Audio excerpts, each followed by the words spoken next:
we are obligated to review the Snyder Cut. And what were your thoughts on the movie? Well, before we dive into that, I do want to put up a little disclaimer and say that this is one of the most controversy-ridden movies in recent history. If we say that we like something or that we like something that somebody did, it's not necessarily saying that we support the person or support the things that they did or support anything that happened on or off the set.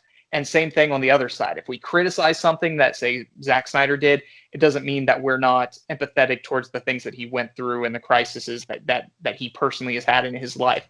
We're trying to review this movie solely as a movie and not get into any of the behind the scenes stuff or talk about the people involved any more than their personal art that is involved. That being said, I did not like the movie. Well, I love the much needed disclaimer, because there's a really disclaimer and then just a short just sucked. right.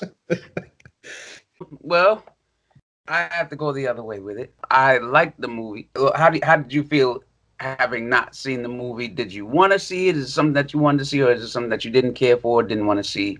What was your opinion on the movie? So I didn't even see like the original cut until like way after its release to like pretty much like DVD or Blu-ray, whatever we use now.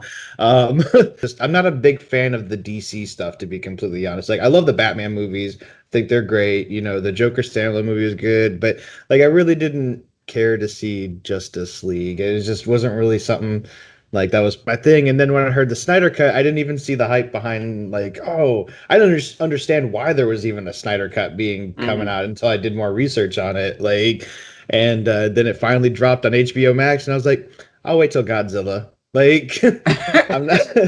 All I really know about from the movie is the Flash runs really weird, and that's about all I know. So before we get into the nitty gritty of the film, let's take a second to kind of explain what it is. Zack Snyder had directed a Justice League movie. It was a culmination, kind of like the Avengers. It was DC's version of the Avengers, where all the characters get together and they have a connected movie. Towards the end of production, some things happened, and Zack Snyder left the project. But another director named Joss Whedon, who was the director of the Avengers, the first two Avengers movies, came in and finished the project. And so basically this version is the director's cut, how Zack Snyder wanted the film to look and to be released originally before he had to leave the project. You mentioned something about Josh. So do you think, because he was coming from a Marvel film franchise, right? The first two Avengers movies, do you think that perhaps there was a more sinister reason why the first Justice League was not that great? I was thinking the same thing. I was actually thinking the same thing when you said Joss Whedon directed just. I was like, this mother came in here and purposely made this movie bad to make Avengers look better. I mean, that's a really good theory, to be honest. That's a really good theory. And one thing you have to say about the Snyder Cut is it is much more of a cohesive story. It starts, it ends, and you get from point A to point B. And to the Snyder Cut's credit, we didn't have any mustache removal technology that kind of made Superman seem a little freaky. So that was definitely on the side of the Snyder Cut there. But tell me, T, what were the things that you liked? What were the things that made it better than the theatrical cut for you? One of the things that I think that they did great in the Snyder Cut was that they allowed enough time for each individual character of the Justice League to explain why they were there, like explain a little bit into their background.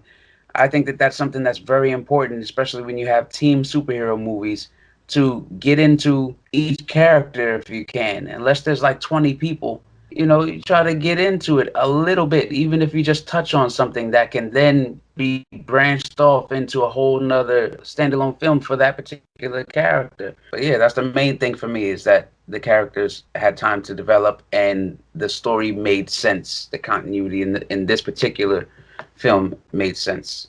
Do you think maybe if they would have postponed just making Justice League in general and just kind of did the Marvel approach where they had each standalone film to build the characters up and then jump into, say the Justice League, kind of like, they had the Thor movie, the Iron Man movie, they had all those movies, and then they made the Avengers movie. Do you think something like that would have helped, kind of improve the Justice League movie a little bit? I Just in actually don't. And the reason why I say that is if you look at films like the X-Men movies, you look at Guardians of the Galaxy, you look at a lot of these team movies that have already shown up. It is very easy to actually introduce all these characters into one film. The only difference is that we think of these as individual characters instead of team characters. We know that Aquaman has his own books. We know that Cyborg has his own books. We know that Batman has his own books. Whereas Guardians of the Galaxy have always been a team. The X-Men have always been a team. But those films have shown that you can introduce characters into one film and still be endeared to all of them. We all loved Rocket Raccoon. We all loved Groot. Everybody left the theater going, "I am Groot" for like 6 months. You Yeah. know? Yeah. So I think that it can completely be done in one movie. I would argue the opposite, though, of what T said. I would say that most of the characters had less development, except for Cyborg. Cyborg was the only character that had more development in the Snyder Cut than the original cut. If you look at Superman, for example, Superman didn't have any dialogue in the Snyder Cut hardly. They had the scene where he comes back, which we all know because that was in the original one. And it was sort of shown in the trailers and whatnot. And then he just goes around and just beats up and kills everybody like it was Man of Steel all over again. Whereas the theatrical cut tried to sort of redeem Superman. Where in this one he put on the black suit for no reason at all. Hey, what is that over there? Oh, a black suit? Cool. And then just goes and is just pure action the rest of the movie until everything is over. There was no dialogue, nothing endearing towards Superman. Same thing with Aquaman. Cyborg, like I said, was the only character that got development, and I would argue that some of that development was really weird. There's the scene where he gave all the money to that poor family, and it's like, well, where did this money come from? Did he just take it from somebody else's account? Did he glitch the system and make it look like there was more money? Is this family going to have to give that money back at some point? Did he just screw their lives up by making them spend all this money that they don't have, and then they're going to have to go to the IRS and be screwed up for life? I Right. would say Questions like that. Questions like that. I think he got it from the bank though. But questions like that are very valid. But at the same time, it was a 4-hour movie, so they're not gonna go into further depth onto things like that, and make it a 5-hour movie. In terms of character development, you don't need a whole lot of character development for Superman, in my eyes. Why? Because we all know Superman's background. If a person is coming into this seeing Justice League and they don't know who Superman is, then they have a movie to refer to. They can go back and they can watch Man of Steel. They can watch Batman versus Superman. They can watch a plethora of other Superman movies. So his character development doesn't necessarily matter as much. The Flash got great character development. Cyborg, he got great character development. It went into the situation with his dad a lot further and explained some things. Because in the first one, I feel like Cyborg did not get a lot of his background explained at all. And then in this one, everything had something to do with him. Wonder Woman, a little bit of the same. She has her own standalone movies. What I'm saying is that you have questions that you can then go to a movie that is already present and get those questions answered. The main people I feel like in this movie that the concern was for, in terms of getting their background and their character development, would have been the Flash, would have been Cyborg, people don't have a background or standalone movies. Aquaman does have one. Check for him. Again, saying that Superman had less dialogue and less screen time and whatever doesn't really matter for his character development. I don't give a crap about that. But I didn't get to see Superman bounce off of the Flash, or bounce off of Aquaman, or bounce off of Batman. Right. It was just, they were just all there, but they didn't feel like there was any reason that they all had to be there. I would say too that like the Avengers had kind of like a team development type thing with the first one, because if you go and you look at the first Avengers movie, they all like hated each other. You know, like they like Thor and Hulk fought constantly. You know, Captain America and Tony Stark fought constantly, or like had a difference of opinion. Yeah, definitely. The point in this movie for Superman was bringing in the big guns. But there was a part where I was waiting for Batman to stop looking like the weakest link. But they even went into why he was necessary. Him bringing everybody together. That was what he was there to do. Whereas before, he wanted to do everything himself. He has contingency plans on how to take down the rest of the Justice League. I would have liked to see something more along the lines of that, just in case Superman didn't end up taking things too well. I would have liked to see, maybe him looking at like the kryptonite, just in case he had to use it or something like that. That would have been a good touch. But I can't say that I'm mad too much about the bouncing off. But in the Justice League, I feel like they had to explain the plot as well. So not just the characters in the Justice League, but the plot, the villains, what they're there to do. It takes time to develop that as well.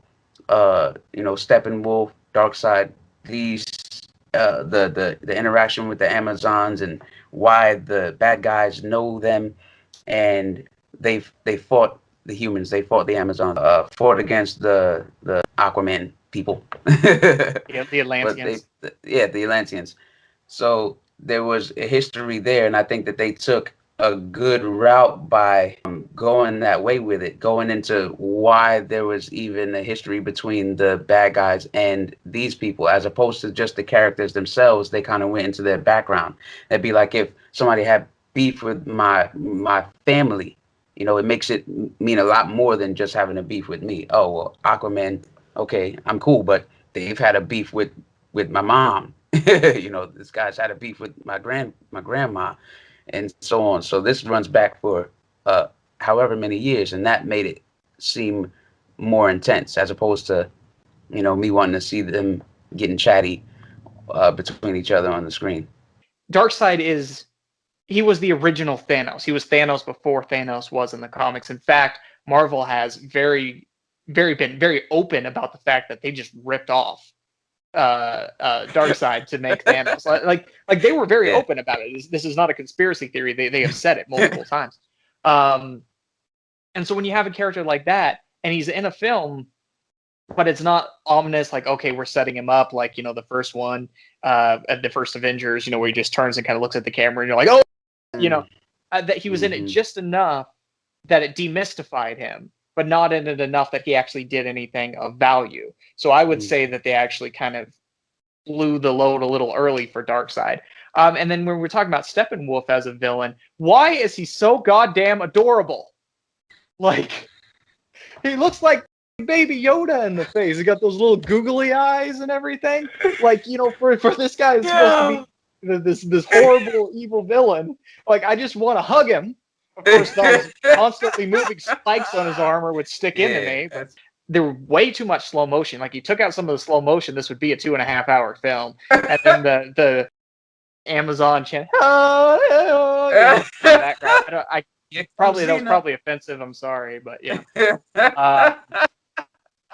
The length of the movie does not lend well necessarily to rewatch. Like, you got to set your day up to be able to rewatch this movie. What would you rate it from a scale of 1 to 10? What would you rate this movie, Matthew? I have to rate this lower than the theatrical cut. I would say this is a 2 for me. I'd say this is a as far as the superhero movies go, this would be, in my opinion, one of the worst. Period.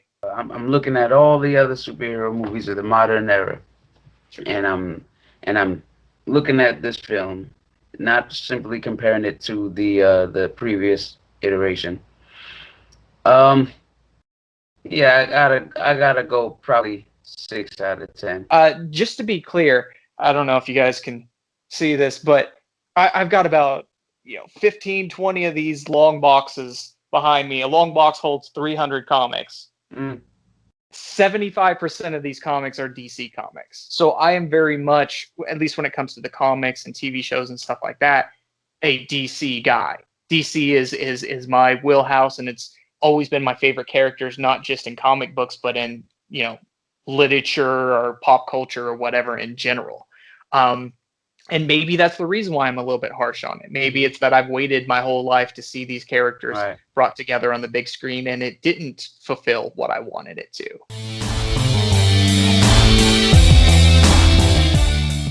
Follow Bing Zang Zoom on Facebook, YouTube, Instagram, and all major podcast outlets.